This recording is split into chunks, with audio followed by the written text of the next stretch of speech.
How's it going, my cold proofing enthusiasts? I hope your day's going great so far. Welcome back to the channel. Today we're making cold proofed whole wheat breakfast buns. Let's get in the kitchen and see how they're done. I've been really into cold proofing lately. It is the ultimate breakfast baking method. The dough is prepared and fully shaped the day before, and all that is left to do in the morning is baking the bread. It works especially well with little buns like these ones, since they cool down so quickly after being placed in the fridge, so it's pretty much impossible to overproof them. That makes these types of recipes pretty much fail-proof. We've made white flour cheesy breakfast buns and sweet berry-filled buns topped with crumble, so this time I wanted to make something healthier.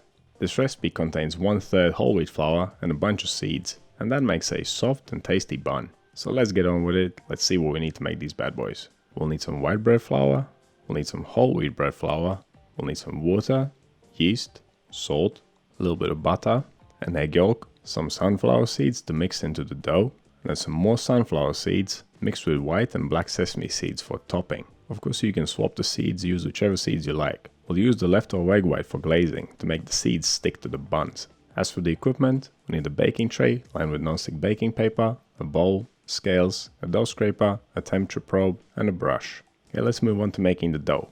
It all begins with temperature control. My kitchen was relatively cool, so I warmed up my water to over 26 degrees Celsius or 80 degrees Fahrenheit. We want the dough to actively ferment during bulk fermentation at room temperature, because soon after we place it in the fridge, it will slow down and pretty much stop fermenting. Okay, pour the water in the bowl, add the yeast, the salt, the egg yolk, the sunflower seeds, the melted butter, and the whole wheat flour, and then whisk it all together. You can play around with the ingredients. Swap the whole wheat for spelt perhaps. Skip the egg yolk and add more butter instead. Use pumpkin seeds instead of sunflower seeds, or a mix of both. Or perhaps add some more aromatic seeds like caraway or fennel seed. There's always room for adjustment and creativity. Okay, I've added the final ingredient, the white bread flour, grab my dough scraper and mix it all together. I always like to give the dough a fold after mixing, then place it in a clean bowl before taking its temperature. My kitchen was so cool that even after using warm water, my dough didn't turn out very warm at all, but it will ferment just fine. Okay, let's cover it up and leave it to ferment for 40 minutes. Bulk fermentation will take an hour and 20 minutes, but we are punctuating it with a fold halfway through. Nowadays I prefer to fold the dough up in the air instead of placing it on the table and flouring it. It's a very simple and clean method. Wet your hands with water, release the dough from the bowl, pick it up and fold it into a nice tight bowl. After the fold has been performed, place it back into the bowl, cover it up, and leave it to ferment for 40 more minutes to finish off bulk fermentation. You should really start seeing it puff up now. After dividing, we can move on to weighing the dough and dividing it into 5 equal pieces. And here you can adjust the size of your buns. If you want to make them larger, divide the dough into 4 pieces. If you want them smaller, divide it into 6 or more. After dividing, we need to shape these random pieces of dough into dough balls. And to perform the shaping, take a piece of dough, flatten it, and then fold the edge over the middle whilst going around in a circle until reach point where you started. Then flip it smooth side up again and tighten it against the table. Someone recently commented that I repeat myself too much. But like, what else should I say? There are people here who have never seen my videos before, so I have to explain the steps. And the steps are always the same. That's why bread making is so easy. Once you know, you know. Okay, after shaping the dough balls, place them on the baking tray, leave them to rest for 15 minutes. After the resting stage, dust your hands with flour and flatten the dough balls into thick pucks. 2 reasons for doing this. 1, to give the buns a larger footprint, and 2 is to increase the top surface area, so we can get it covered in seeds a little bit better. Before applying the seeds, we need to brush the buns with the egg white. If you want to skip the egg, brush the buns with milk, or perhaps water even. And now finally, give them a generous sprinkling of seeds. I like to sprinkle them once and then turn the tray and repeat that step. If you don't do that, you'll naturally end up with more seeds on one side than the other. Press the seeds into the dough to really make them stick. Whenever you are sprinkling seeds on top of your dough, you should do this. It makes a huge difference. Okay, these guys are ready to go in the fridge.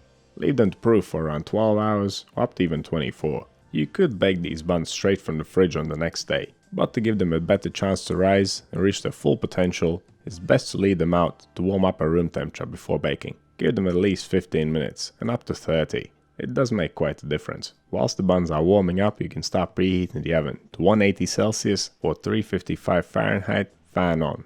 If your oven doesn't have a fan, go for 200 Celsius or 390 Fahrenheit. I like to spray the buns down with water before baking them. They will rise better and they will develop a thinner crust. Okay, these guys are ready for the oven, so let's get them in there. They'll take around 20 to 25 minutes to fully bake. Just bake them until you are happy with the color of the crust. If they're a bit pale for your liking, leave them in for longer. These ones are looking pretty good to me, so let's get them out.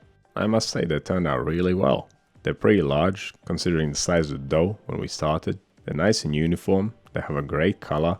The seeded crust looks beautiful with the contrasting black and white sesame seeds and the big sunflower seeds sticking out. It once again proves that we don't need a bunch of fancy ingredients to make good bread.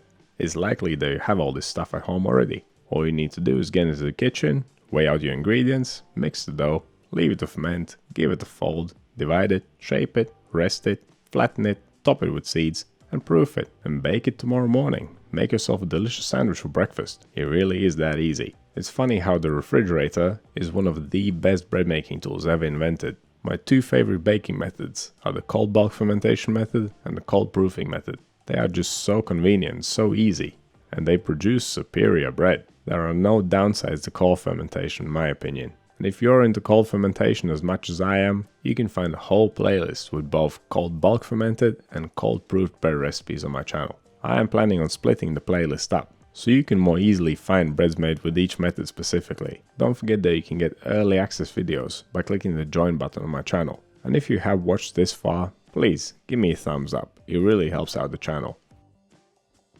So what do you think of this recipe? What do you think of the cold proofing method? Let me know down in the comments. For more videos like this one, click over here. Subscribe to the channel, click right here. That's all I have for you today. Thanks so much for watching, and I'll see you in the next one.